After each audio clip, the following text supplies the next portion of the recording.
আল্লাহ নবী হযরতে নবী মুসা আলাইহিস সালামের জীবনের একটা অংশ তুলে ধরছি, যেহেতু এই পয়েন্টের ভিতরে শিক্ষা আছে বলে। আল্লাহ নবী মুসা আলাইহিস সালাম তার অনুসারীদের নিয়ে, তার উম্মতদের নিয়ে এক জায়গায় বসে দিনের কথাবার্তার আলোচনা করছেন। ওই মজলিসে একজন আল্লাহ নবী মুসা আলাইহিস সালামকে প্রশ্ন করতে লাগলেন, জিজ্ঞাসা করতে লাগলেন, আল্লাহ নবী মুসা, আল্লাহ পাক আপনাকে এই জামানার নবী করেছেন, আপনার চিন্তার ভিতর থেকে একটা প্রশ্নের উত্তর আপনি কি আমায় দেবেন? আপনি হলেন এই জামানার নবী, আপনার কাছে আমার একটা প্রশ্ন জানতে মন চায়, আপনি আমায় বলেন সব থেকে জ্ঞানী কে, সব থেকে জ্ঞান বেশি কার? মুসা আলাইহিস সালাম তিনি বলে ফেলেছিলেন, সব থেকে জ্ঞান বেশি হলো আমার, আমি হলাম সব থেকে বেশি জ্ঞানী। ও ভাইয়েরা বাপেরা, এখানে আরেকটু ব্যাখ্যা দেওয়ার প্রয়োজন আছে, কেননা কোন নবীর সম্পর্কে খারাপ ধারণা করলে ইমানের ঘাটতি এসে যাওয়ার সম্ভাবনা আছে না নেই? অতএব আল্লাহ পাক যুগে যুগে যে নবীদের পাঠিয়েছেন, ওই জামানায় আল্লাহ পাক নবীদেরকে সব থেকে বেশি জ্ঞান দান করেন। জোরে বলুন সুবহানাল্লাহ। আমার নবী বিশ্ববাসীর জন্য রহমত, আমার নবী বিশ্ববাসীর জন্য নিয়ামত, আমার আপনার দয়ার নবী, মায়ার নবী বিশ্ববাসীর জন্য শিক্ষক।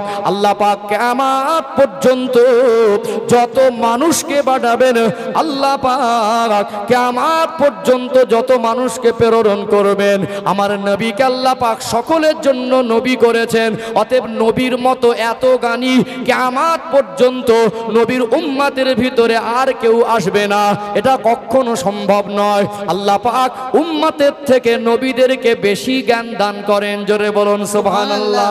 নবীদের কাছে ওহী আসে কি আসে না? নবী রাসূলদের কাছে ওহীর জ্ঞান থাকে, সাধারণ মানুষের কাছে ওহী আসে না, সাধারণ মানুষের কাছে আসমানি কিতাব নাজিল হয় না। আল্লাহ দয়াময় চারটি বড় বড় আসমানি কিতাবকে নাজিল করেছিলেন। তাওরাত কিতাব, নাম শুনেছেন না শোনেননি? তাওরাত, জাবুর, ইনজিল, পবিত্র কোরআন শরীফ, এই তাওরাত কিতাব নাজিল করেছিলেন হযরতে নবী সাইয়্যিদনা হযরতে মুসা আলাইহিস সালামের উপরে। অতএব আসমানি কিতাবের জ্ঞানটা, আসমানি কিতাবটা অবতীর্ণ করেন একজন নবীর উপরে। কথা ঠিক না বেঠিক? আমার নবী আজ থেকে 1400 বছর আগে যে কথাগুলো বলেছেন, আমার নবীকে আল্লাহ যে জ্ঞান দিয়েছেন, পৃথিবীর মানুষ যত বেশি শিক্ষিত হোক, পৃথিবীর মানুষ যত বেশি উন্নত হোক, আমার নবীর একটা কথা আজও মিথ্যা প্রমাণ করতে পারে নাই, কিয়ামত পর্যন্ত পারবে না। সুবহানাল্লাহ, সুবহানাল্লাহ। পারবে? নবী আমার ভবিষ্যৎবাণী করেছেন 1400 বছর আগে। আজকে মানুষ এটা অঙ্কে অঙ্কে মিল পাচ্ছে, 100 তো এদিক ওদিক, 100 তো পরিমাণে এদিক ওদিক হয় না।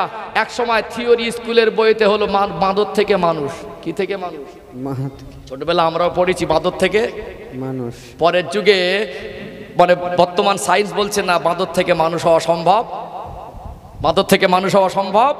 যেই সময় তদানীন্তন সময় শিক্ষিত মানুষেরা যারা গবেষণা করে, যারা তাদের রায় পেশ করেছিল, পৃথিবীর মানুষকে এই তথ্য দিয়েছিল বাঁদর থেকে মানুষ হয়েছে। আজকে তো চরম উন্নতির যুগে যারা বলছিল বাঁদর থেকে মানুষ, জঙ্গল থেকে বাঁদর ধরি 100 বছর চ্যালেঞ্জ দিলাম, একটা বাঁদরকে মানুষ করে দেখতে দেখি, ঠিক হবে? জি না। দুনিয়ার মানুষের দেওয়া ইনফরমেশন ভুল হতে পারে। কখনো কখনো দেখবেন কিছু দেড় ব্যাটারি মার্কা মানুষ বক্তব্য দেয়, দুনিয়া ধ্বংস হয়ে যাবে। একটু কথা ঠিক, দুনিয়া ধ্বংস হয়ে যাবে, 2 বছর পরে দুনিয়া ধ্বংস হবে বলে দিল। 2022 সালে দুনিয়া ধ্বংস হবে, 22 পার হয়ে 23 হলো, দুনিয়া ধ্বংস হলো। কিন্তু আমার নবী যে কথাগুলো বলেছেন, ওটা কথা নয়। আমরা কথা বললে কথা থেকে যায়, নবী কথা বললে আমার রাসূলুল্লাহর কথাটা হাদিস শরীফে পরিণত হয়। জোরে বলুন সুবহানাল্লাহ, সুবহানাল্লাহ। আল্লাহ পাক প্রত্যেকটা যুগে যুগে যে সময় যে নবীকে পাঠিয়েছেন, সাধারণ মানুষের থেকে আল্লাহ নবীদের জ্ঞানটা বেশি দান করেন। জোরে বলুন সুবহানাল্লাহ, সুবহানাল্লাহ। সালাম তিনি তো নবী, নবীরা হিসাবের বাইরে কথা, হিসাবের বাইরে কথা বলেন না। শুধু বললেন যে আল্লাহ নবী মুসা আলাইহিস সালাম আপনার কাছে একটা প্রশ্ন জানতে মন চাইছে, আপনি উত্তরটা দেন তো। এখন বর্তমান সময়ে সব থেকে জ্ঞানীকে? মুসা আলাইহিস সালাম বললেন আমি জ্ঞানী। সূত্র অনুযায়ী তিনি ঠিক বলেছেন, কেন তার কাছে আসমানি কিতাবের জ্ঞান ছিল, তার কাছে আল্লাহর ওহির জ্ঞান ছিল, ছিল কি ছিল না? একটা পর্যায়ে তিনি আল্লাহর সঙ্গে ডাইরেক্ট কথোপকথন করেছেন, জোরে বলুন।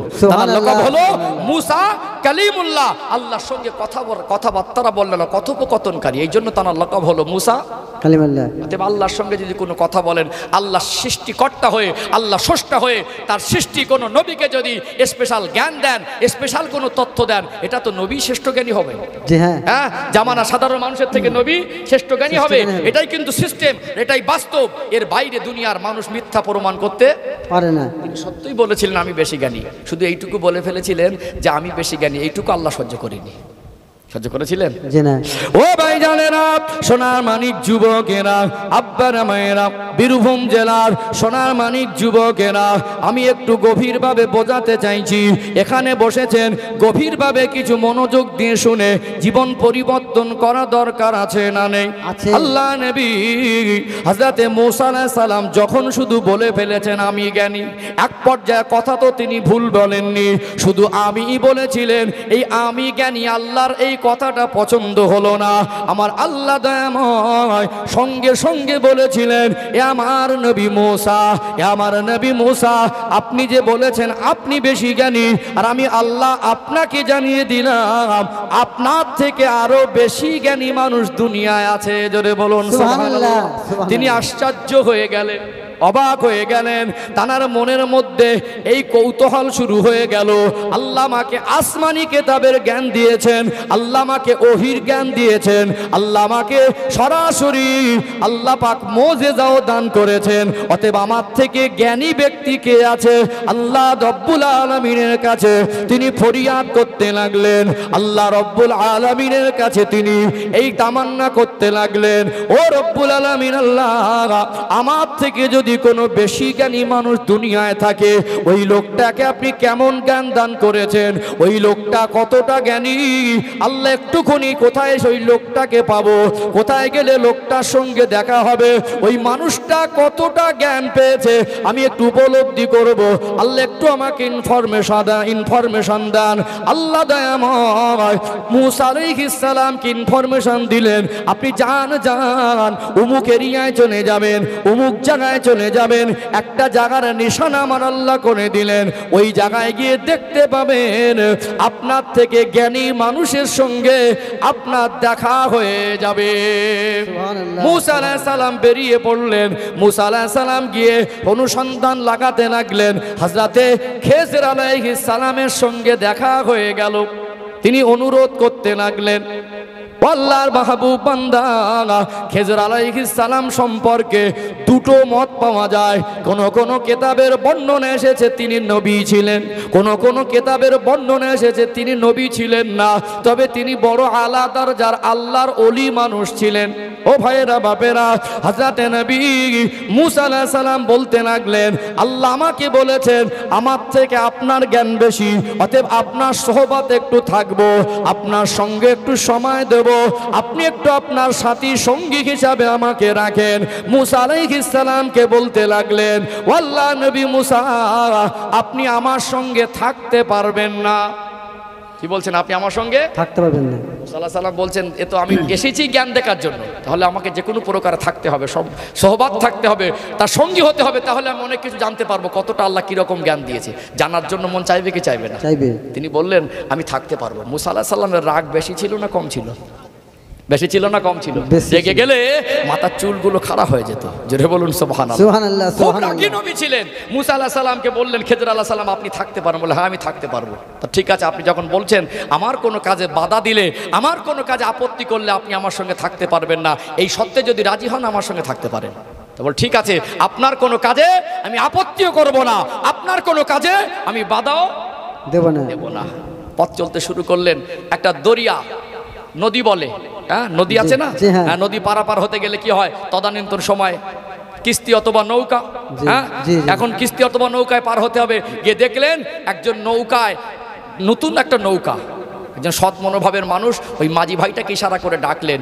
আল্লাহ নবী হযরত মূসা আলাইহিস সালাম হযরত খেজর আলাইহিস সালামকে ওই নৌকার উপরে ওঠালেন, নদী পার করে দিলেন, দরিয়া পার করে দিলেন, তেনাকে কিছু বিনিময় পয়সা দিতে চাইলেন। যে পারিশ্রমিক দিতে হবে কি হবে না? হবে। তিনি বললেন আপনাদের কাছ থেকে আমি কিছু পারমিশন নেব না। তাহলে সম্মান দিলেন, উপরান্ত তাদের সঙ্গে ভালো ব্যবহার করলেন, কিছু নিল না, ফ্রি পয়সায় পার করে দিল।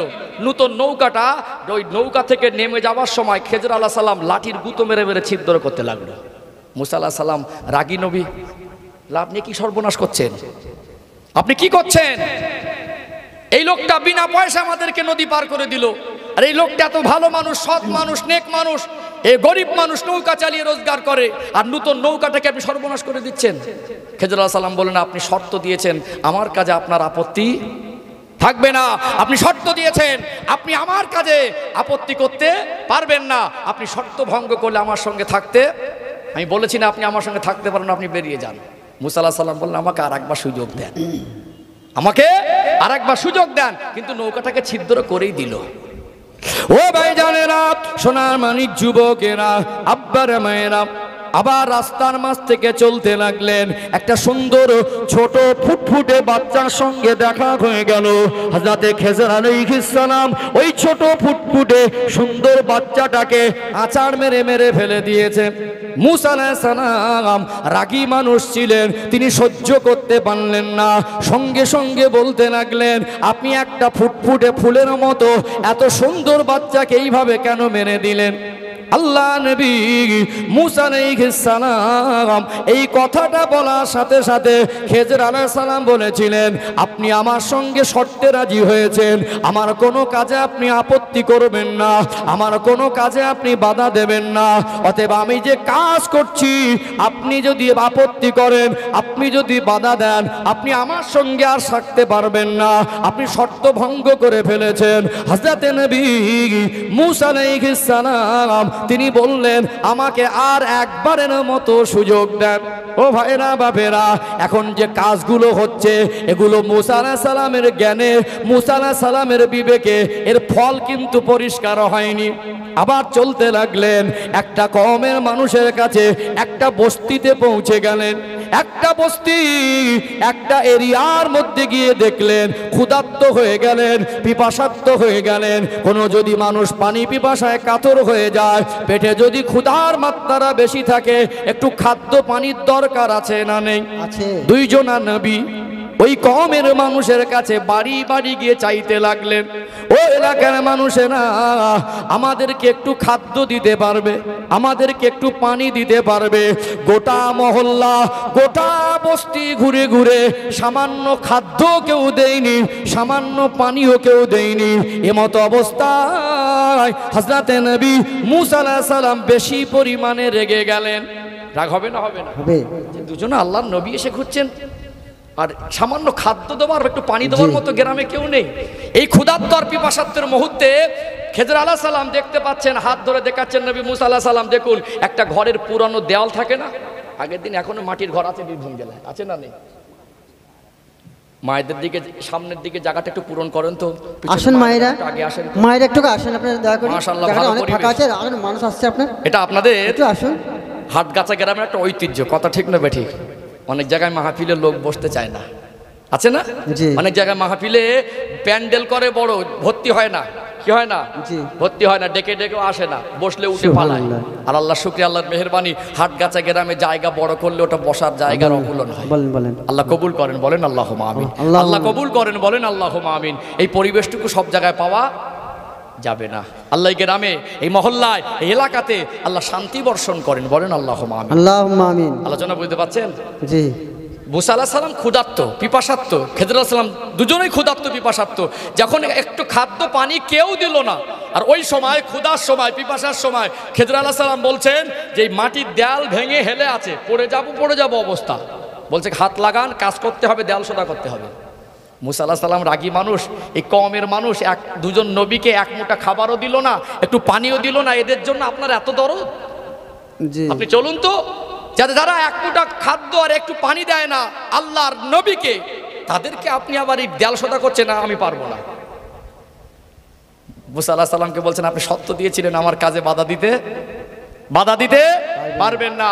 দুজন নবী কষ্ট করে পিপাসার্ত, ক্ষুধার্ত অবস্থায় ওই দেওয়ালটা সোজা করে দিলেন।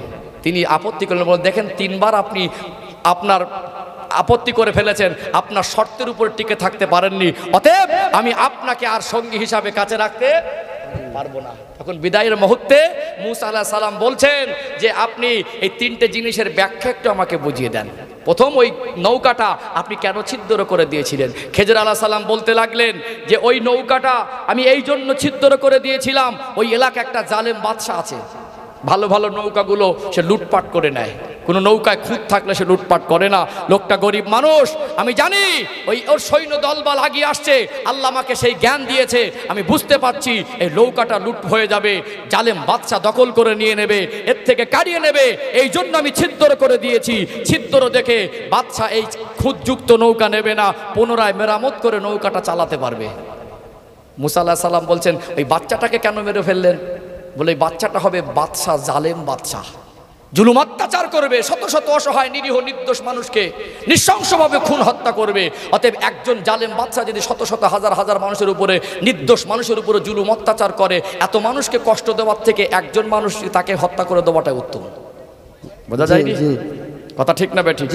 সম্মানিত বাপজিরা ভাইরা, মূসা আলাইহিস সালাম বলছেন এই দেয়াল সোজা করার ব্যাপারটা একটু বলেন। বলছেন এই দেয়ালের ভিতরে গচ্ছিত কিছু হালাল সম্পদ রাখা আছে। কি আছে? হালাল সম্পদ রাখা আছে।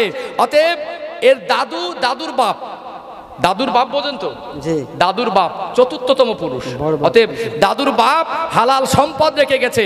এই সম্পদের পাওনাদার হিসেবে দুটো এতিম বাচ্চা আছে। মূসা আলাইহিস সালামকে প্রশ্ন করছেন, যারা এই কওমের মানুষ দুজন নবীকে একটু খেতে দেয় না, একটু পানিও দেয় না, যদি দেয়ালটা পড়ে যায় আর ওই গচ্ছিত সম্পদ, মূল্যবান সম্পদ, সোনা চাঁদি যদি বেরিয়ে যায়, এরা কি এতিম বাচ্চাকে বুঝে দেবে বলে মনে হয় না আত্মসাৎ করবে? নবীদের খেতে দেয় না মানে বুঝতে পারছেন কিরকম কওম? হ্যাঁ, নিশ্চয়ই তারা এই বাচ্চাদের সম্পদগুলো বুঝে দেবে বলে মনে হয় না। আল্লাহ পাক এই জন্য হুকুম করেছেন হালাল সম্পদের জিম্মাদার, হেফাজতকারী আমার আল্লাহ হয়। জোরে বলুন সুবহানাল্লাহ।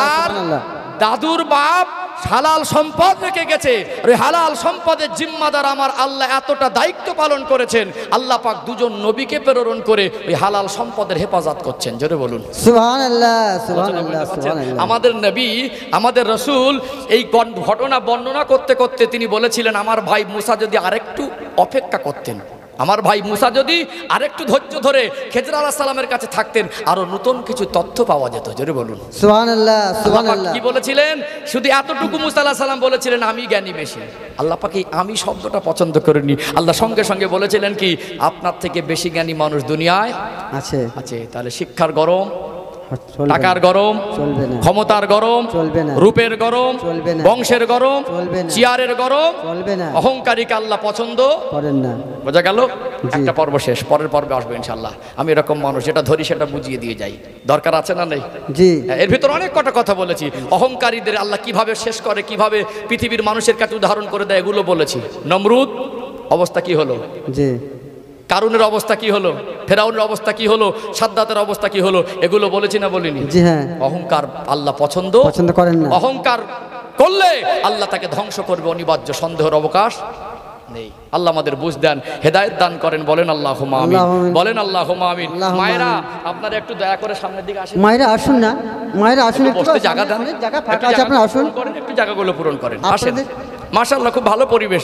আপনারা যারা দাঁড়িয়ে আছেন ভাইরা একটুখানি চেপে চেপে বসেন, জায়গা হয়ে যাবে। মায়েরা কষ্ট পাচ্ছে, আপনারা একটু আগে আসুন। আপনারা বসে আছেন, দাঁড়িয়ে আছে তো মায়েরা একটু বসে জায়গা, বসার জায়গা করে দেন। হ্যাঁ, একটু দরুদ শরীফ। আল্লাহুম্মা সাল্লি আলা সাইয়্যিদিনা মাওলানা মুহাম্মদ ওয়া আলা আলি সাইয়্যিদ दजल ही सीने में है, मैं हूँ मेरा दिल मदीने में है। फूल तो फूल काटूं क्या हुस्न है, लुत्फ जन्नत से बढ़कर मदीने में है। अल्लाहुम्मा सल्ले अला सैयदना मौलाना मुहम्मद सल्लल्लाहु अला मुहम्मदिन सल्लल्लाहु अला मुहम्मद हरदम ज़बान सने कालो पाक नबी मोहम्मद हरदम ज़बान सने कालो सफियना मोहम्मद একটু জিকির করেন লা ইলাহা ইল্লাল্লাহ লা ইলাহা মাশাআল্লাহ সবাই মিলে একসঙ্গে লা ইলাহা ইল্লাল্লাহ লা ইলাহা ইল্লাল্লাহ মুহাম্মাদুর রাসূলুল্লাহ সাল্লাল্লাহু আলাইহি ওয়াসাল্লাম সবাই পড়েন হাসবি রব্বি জাল্লাল্লাহ মাফি কলবি গায়রুল্লাহ হাসবি রব্বি জাল্লাল্লাহ মাফি কলবি গায়রুল্লাহ নূর মুহাম্মদ সাল্লাল্লাহ বলো লা ইলাহা ইল্লাল্লাহ লা ইলাহা ইল্লাল্লাহ লা ইলাহা ইল্লাল্লাহ মুহাম্মাদুর রাসূলুল্লাহ সাল্লাল্লাহু আলাইহি ওয়াসাল্লাম একটু মহব্বতে দরুদ শরীফ আল্লাহুম্মা সাল্লি আলা सैयदना मौलाना मोहम्मद वला आले सैयदना मौलाना मोहम्मद ও ভাইজানেরা বীরভূম জেলার সোনারমানিক যুবকেরা আব্বারা মায়েরা আবারও মনে করিয়ে দেয় মরণ একদিন হবে কি হবে না হবে। সবাই চলে যাব এই জীবনে যেটা করেছি এই জীবনে যেটা করছি আল্লাহ যতদিন হায়াতে রাখবেন যে কাজগুলো করব এই জীবনের হিসাব আল্লাহ পাকের দরবারে দিতে হবে কি হবে না হবে। চলেই যদি যেতে হয় হিসাব যদি দিতে হয় এই জীবনের আমলের ফয়সালায় যদি আল্লাহ দয়াময় জান্নাত আর জাহান্নামা ঠিকানা করে দেয় এই জীবনটা পরিবর্তন করা দরকার আছে না নেই আছে। আল্লাহ দয়াময় সূরা আলে ইমরানের 102 নম্বর আয়াতে স্পষ্ট করে জানিয়ে দিলেন ইয়া আইয়ুহাল্লাযীনা আমানু ইত্তাকুল্লাহা হাক্কা তুকাতি হে ঈমানদার বান্দা বান্দিরা আমি আল্লাহকে যথেষ্ট পরিমাণে যথাযথ ভয় করো ওয়ালা তামুতুন্না ইল্লা ওয়া আনতুম মুসলিমুন মরতে যদি হয় মরণের আগে পরিপূর্ণ মুসলমান না হয়ে মৃত্যুবরণ করো না নামাজ রোজা হজ যাকাত ও ভাইরা বাপেরা কুরবানি এই হলো সব আমল করার পরেও আপনাকে অহংকার মুক্ত জীবন তৈরি করতে হবে আপনার জীবন হিংসা মুক্ত জীবন তৈরি করতে হবে আল্লাহর নবী হুজুর আমার 63 বছরের জীবনে তিনি কোনোদিন কারোর উপরে হিংসা করেননি হিংসা কত খারাপ জিনিস হিংসা কত বাজে জিনিস হিংসা কত মারাত্মক জিনিস একটা মানুষ সে যদি হিংসুক হয় হিংসুক কখনো সুখী হয় না দয়ার নবী মায়ার নবী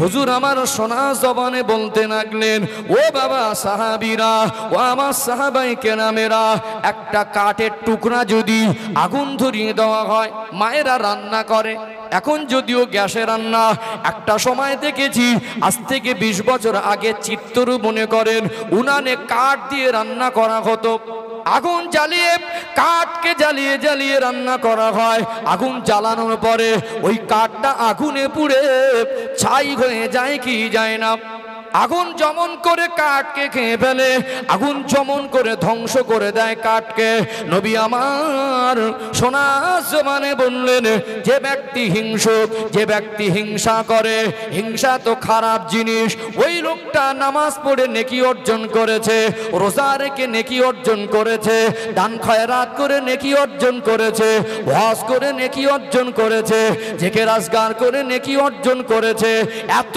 কষ্ট করে তাহাজ্জুদ পড়ে নেকি অর্জন করেছে, ওই লোকটা যদি হিংসুক হয়, ওই হিংসা করার ফলে কাঠ যেমন আগুনকে খেয়ে ফেলে, আগুন যেমন কাঠকে খেয়ে ফেলে, আগুন যেমন কাঠকে ধ্বংস করে দেয়, হিংসা ওই ব্যক্তির জীবনের নেক আমলগুলোকে ওই রকম ধ্বংস করে দেবে।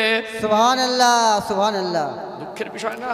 হিংসা করে আজকে মানুষ একটু কষ্ট করে নেকি কামাই করলো, তাতে আবার হিংসা করে সবটা শেষ হয়ে গেল। আছে না নেই? হ্যাঁ? ও ভাই জানেরা, সোনার মানিক যুবকেরা, আব্বারা মায়েরা, কষ্ট নেবেন না। আমি বাস্তব কথা বলতে পছন্দ করি, কারোর উপরে রাগ নেই, কাউকে আঘাত দেওয়ার জন্য বলছি না।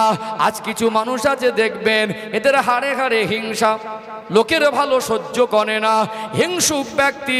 আমার আপনার গ্রামে কিছু কিছু মানুষ একটু পাওয়া যায় কি যায় না, এদের অভ্যাস হলো মানুষের পিছনে কাটি মারা, এদের অভ্যাস হলো পরচর্চা করা, এদের অভ্যাস হলো গীবত করা, এদের অভ্যাস হলো পরনিন্দা করা।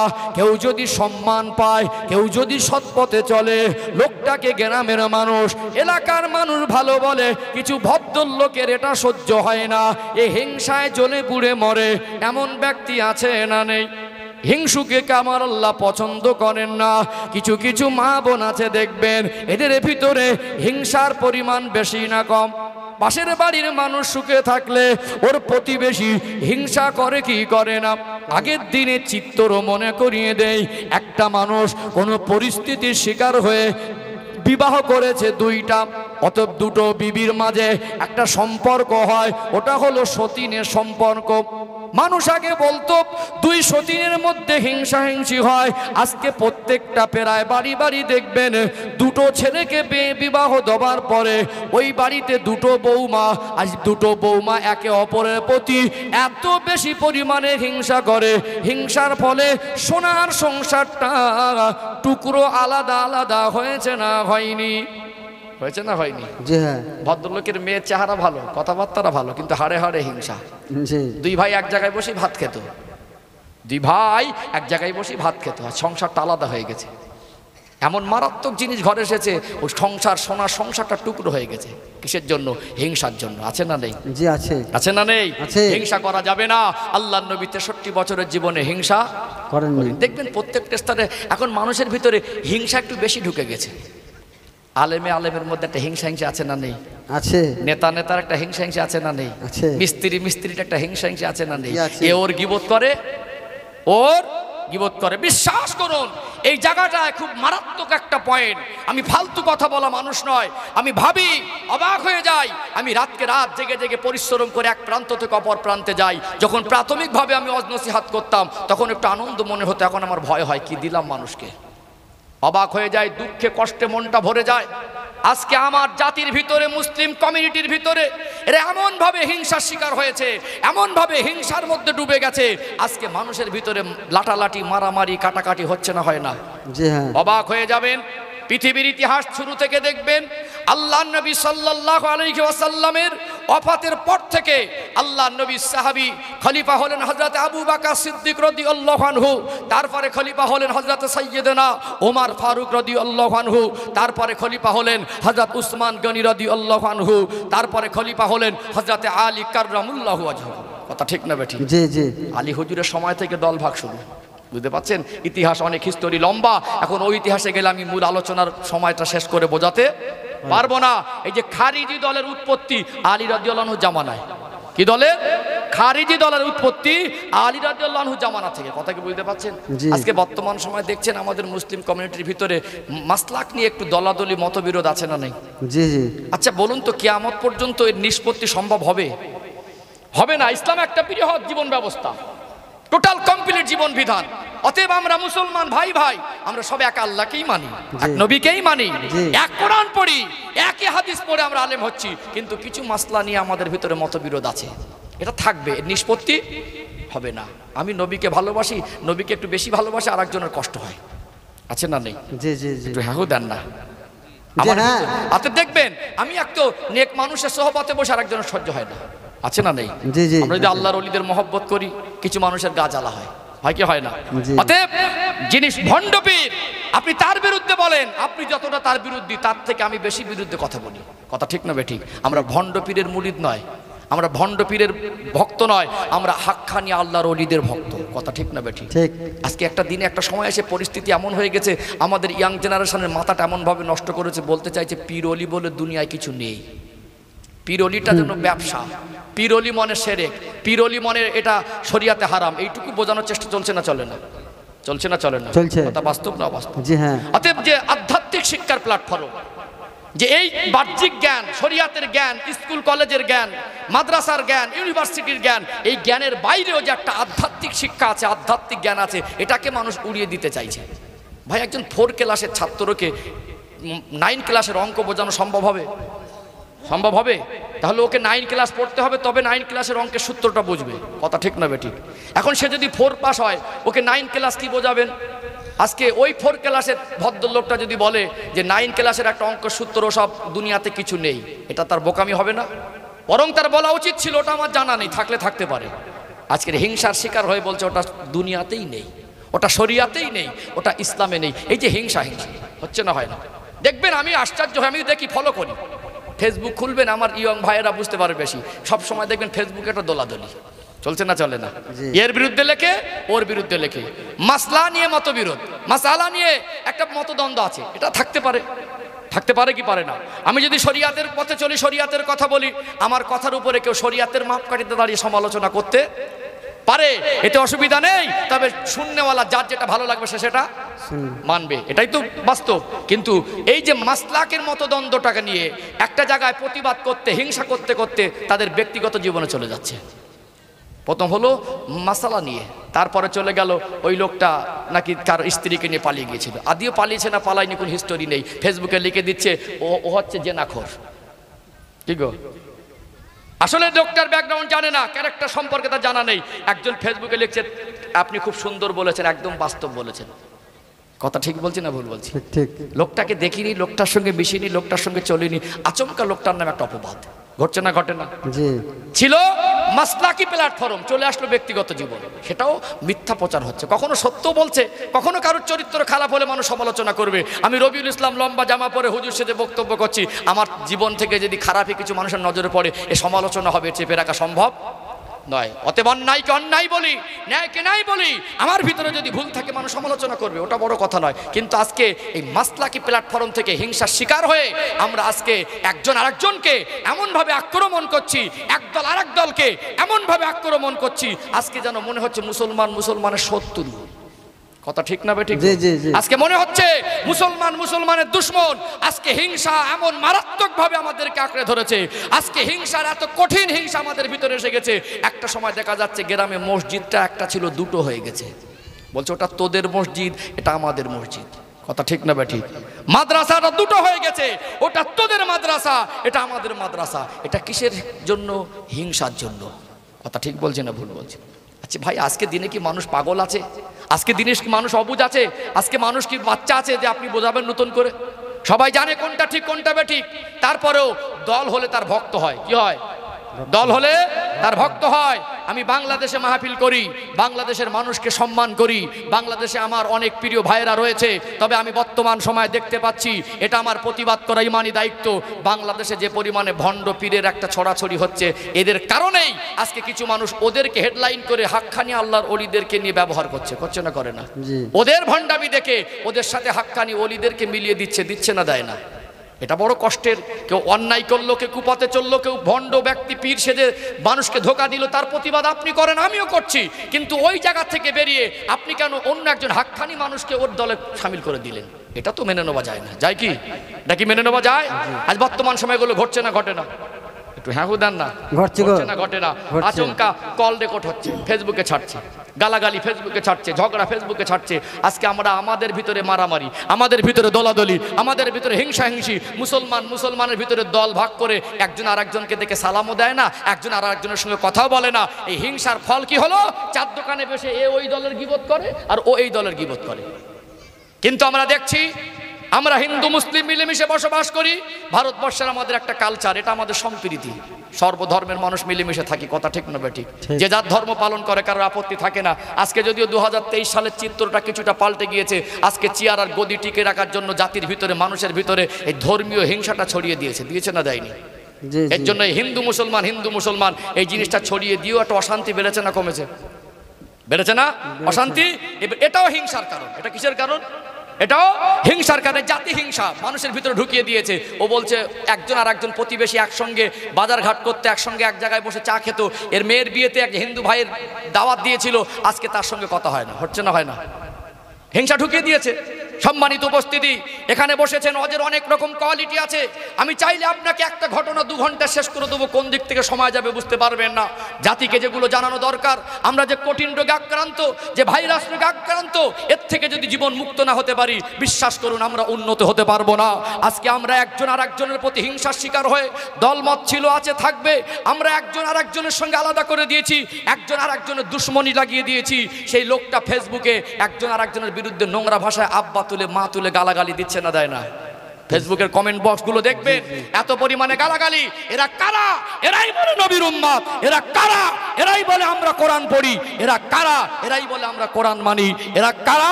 এরাই বলে আমরা সহিহ হাদিস মানি। এদের গালাগালি দেখলে বোঝা যাবে এরা কত জোরে ইমানদার। কথা ঠিক না বেঠিক? ফেসবুকের কমেন্ট গুলো দেখবেন, গালাগালির মাত্রার আকারে বলে। অতএব আমি যে কথা বলছিলাম, আমরা ভারতবর্ষের যে কালচার দেখছি, ছোট থেকে স্কুলে পড়ি, হিন্দু মুসলমান একসঙ্গে বড় হয়েছি। কথা ঠিক না বেঠিক?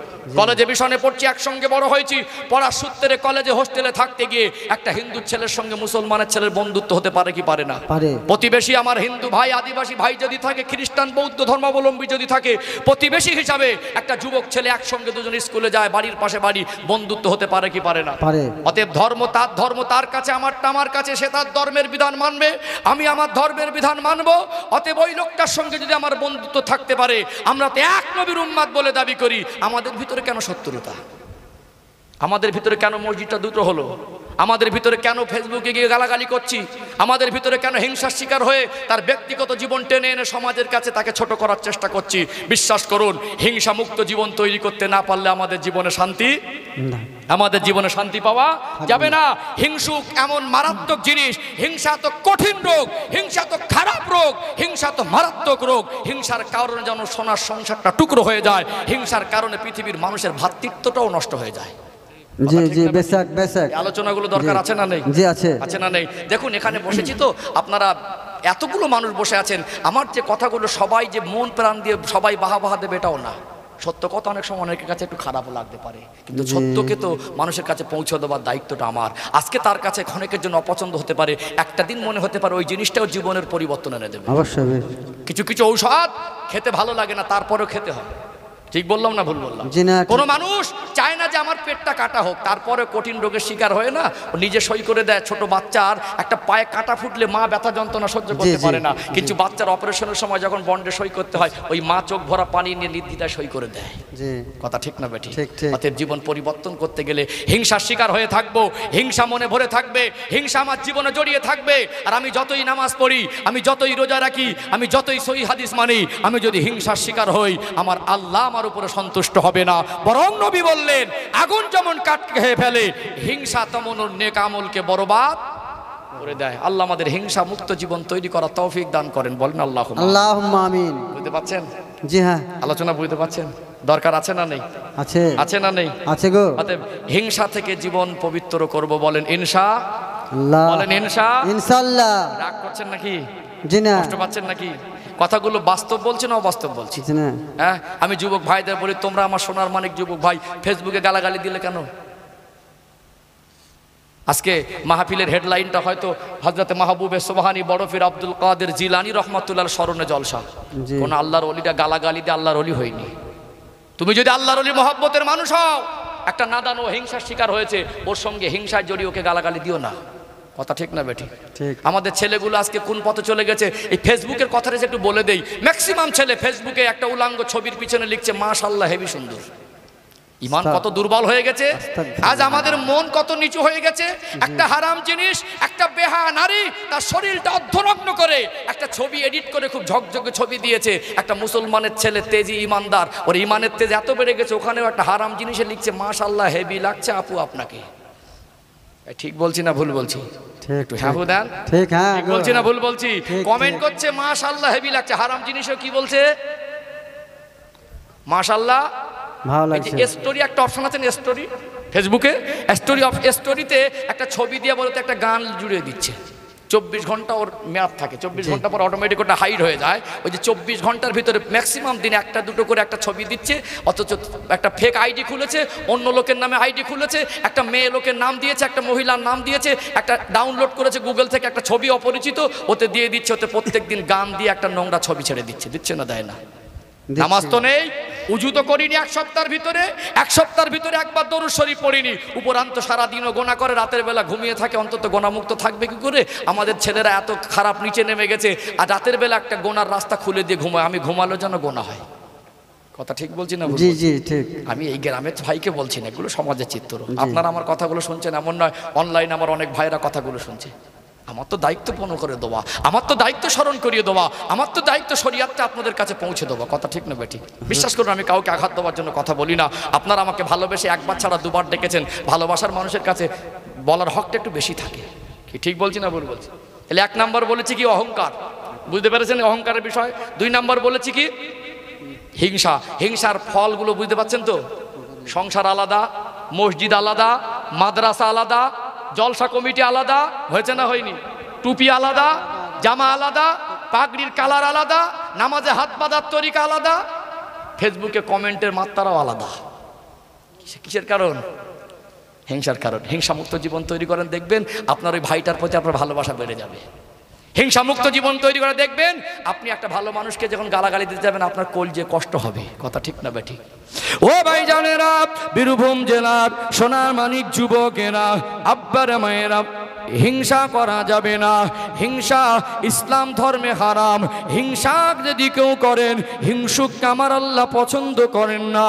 আমার আপনার দয়ার নবী মায়ের নবীর 63 বছরের জীবন, তিনি জীবনে একবার মাত্র হজ করার সুযোগ পেয়েছিলেন।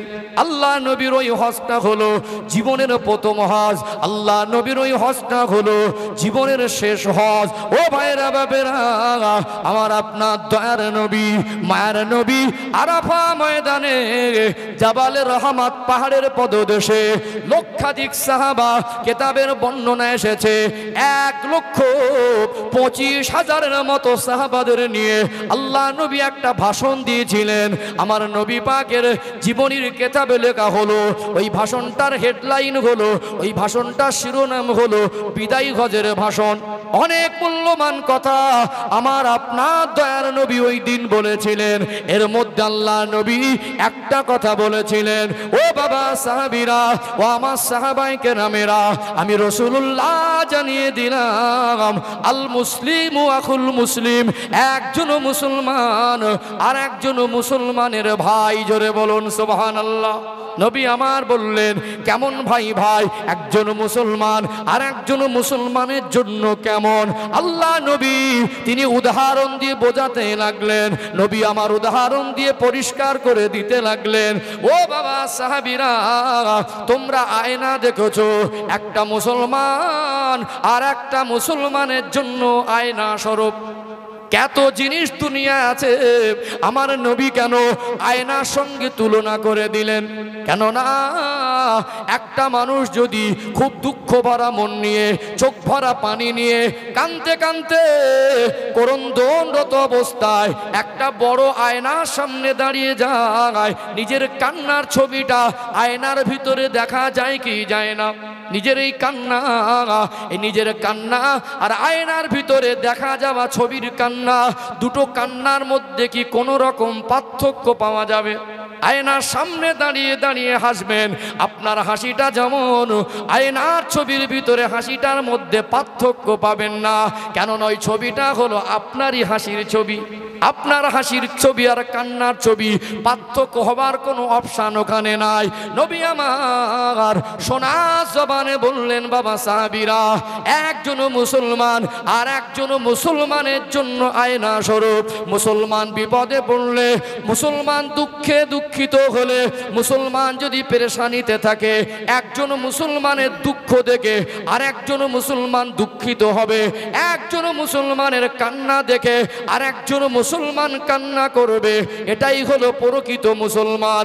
আজ ফেসবুকের কমেন্ট বক্সে যে পরিমাণে সহিহ হাদিসের অনুসারী, আল্লাহর ওলিদের অনুসারী, অমুক দলের অনুসারী, কে বেরেলবি, কে তবলিগ জামাত, কে ফুরফুরা সিলসিলা, কে আহলে হাদিস, কে ওহাবি, এদের যে মারামারির মাত্রা দেখে মনে হয় আমার নবী যে বলেছেন মুসলমান মুসলমানের জন্য আয়না স্বরূপ। এরা ফেসবুকে যে পরিমাণে নোংরামি শুরু করেছে, এদের জীবন বলে দিচ্ছে এরা প্রকৃত মুসলমান হতে পারেনি।